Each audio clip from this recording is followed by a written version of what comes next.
Viva কিংবা চাকরির পরীক্ষার জন্য খুবই গুরুত্বপূর্ণ তিনটি ইংরেজি শব্দ, স্পেলিং যাকে বলে, বাংলায় বলে বানান। আমরা আজকে এই তিনটি শব্দ শিখব। এই তিনটি শব্দ হচ্ছে কমিটি, গ্রান্টি এবং লেফটেন্যান্ট। কমিটি বানানটা আপনারা সতর্কতার সাথে শিখবেন, সেটা হচ্ছে COMMITTE।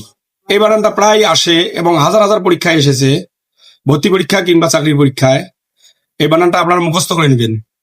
আর একটা হচ্ছে গ্রান্টি। গ্রান্টি বানানটা যদি আপনারা গ্রান্টি হিসেবে করেন, মনে রাখেন, তাহলে কিন্তু গ্রান্টি বানানটা সঠিক পাবেন না।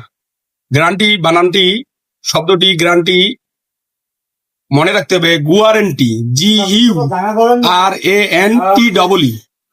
গুয়ারেন্টি, এভাবে বানান করবেন। আর একটা হচ্ছে লেফটেন্যান্ট।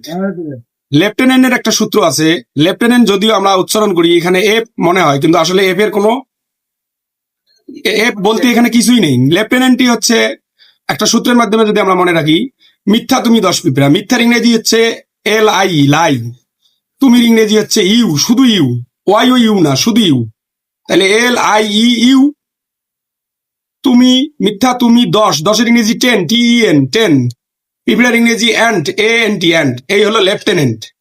এই বানানটা সহজে মনে রাখা যায় না যদি আমরা এই সূত্রটা ব্যবহার করি, মিথ্যা তুমি 10 পিঁপড়া। মিথ্যার ইংরেজি লাই, ইউর ইংরেজি ইউ, 10-এর ইংরেজি TEN এবং পিঁপড়ার ইংরেজি অ্যান্ট। তাহলে আমরা এই তিনটি শব্দ সহজে মনে রাখতে পারবো।